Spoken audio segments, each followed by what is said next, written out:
Legit Plus. Keeping it real, keeping you entertained. Ẹ káàbọ̀ sórí ìkànnì yìí Yorùbá Legit Plus. Lénìí a fẹ́ sọ̀rọ̀ nípa gbajúgbajà òṣèré tí gbogbo wa mọ̀ sí Juliet Jatto. Juliet Jatto ó jẹ́ ọmọ Nàìjíríà rere àti òṣèré tíátà tí wọ́n bí ní ìlú Èkó láti ọmọ Delta ni, láti ìpínlẹ̀ Delta ló ti wá. Ó dẹ̀ mọ Yorùbá sọ dáadáa. So ó ka ìwé, ó kàwé, ó kẹ́kọ̀ọ́ gboyè ní iléèwé ẹ̀kọ́ gíga University of Lagos, ibi tó ti study public administration. So ó dẹ̀ ti ṣe ọ̀pọ̀lọpọ̀ eré àgbéléwò. Ibi tí fíìmù ẹ̀ ti kọ́kọ́ wáyé ni inú eré àgbéléwò tá a mọ̀ sí Ìdẹ̀jọ Àkékè, Eré Ẹran, Deep Silence. Àtúnpé lára ìgbìyànjú ẹ̀ ní ilé tíátà, àwọn eré tó tún ṣe síwájú sí òun ni a mọ̀ sí Machine. So lára eré tó ti ṣe síwájú, màá play díẹ̀ fún wa ńbẹ̀ ńsìn. Okay, ẹ wo eléyìí ńsìn. Ara eré tó ti ṣe síwájú ni. Tí bá bẹ̀rẹ̀ sí wọn ní bẹ̀rẹ̀, why is the table not set? Where is my breakfast? Má bínú, mi ò fẹ́ ṣe sílẹ̀ ní kó.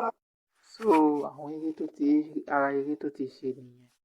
So ó tún ní eré kan náà tó tún ṣe sẹ́yìn tá a mọ̀ sí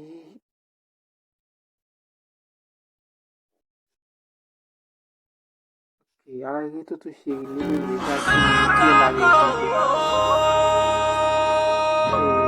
Ẹ lè wo eré Yorùbá Legit Plus wa lórí ìkànnì ẹ bá subscribe. So àwọn ara eré tó tún ṣe lélẹ̀. So eré àgbéléwò tuntun tó ṣẹ̀ jáde, eré àgbéléwò tuntun tí Juliet Jatto ṣẹ̀ ṣe, òun ni à ń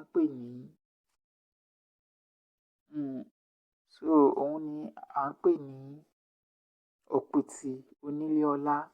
Ẹ wo díẹ̀ lára eré náà.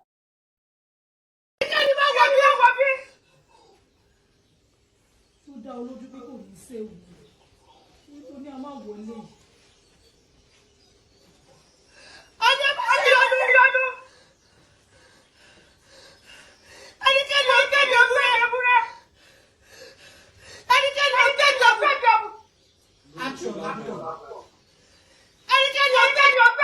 So díẹ̀ lára Òpìtì Onílé Ọlá nìyẹn, òun ni mo ti fi ṣàfihàn ẹ̀ fún yín. Tẹ́ bá fẹ́ wò síwájú sí ẹ try láti subscribe sórí YouTube channel wa so that ẹ wo ìtẹ̀síwájú eré náà. Ẹ jẹ́ n fi bánà eré náà hàn yín lẹ́kùnrẹ́rẹ́. Bánà eré náà lélẹ̀. So lára eré tó ṣe náà ni ó ṣe mọ eré tá à ń pè ní Machine. Ó ṣe Machine, òun náà ló ṣe Machine. Òun náà ló ṣe Ìtàn Mi, My Story. Juliet Jatto náà ló ṣe The Maid. Òun náà ló ṣe Òpìtì Onílé Ọlá tá a ṣe fi hàn yín tán yẹn. So network tí Juliet Jatto yìí ń lọ sí bí $70,000.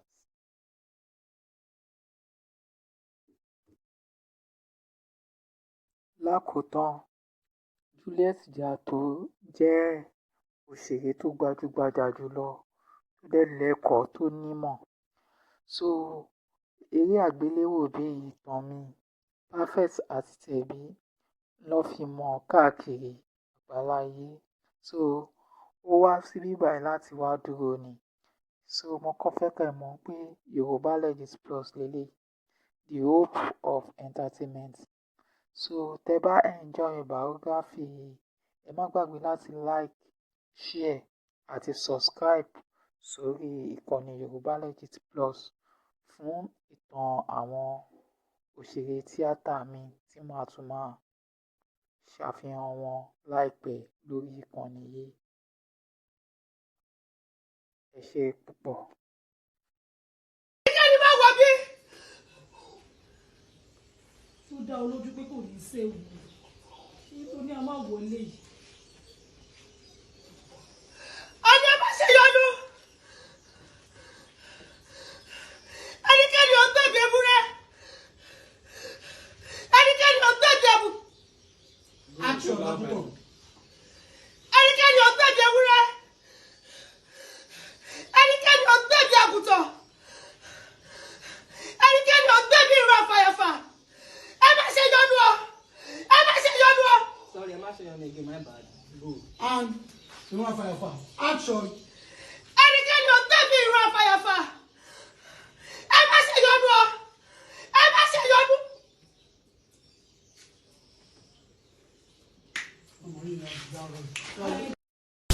Take a shot and shoot your shot. Take a shot and shoot your shot. Take a shot and shoot your shot. Take a shot and shoot your shot. You know the outside where I want it. You know the outside where I want it.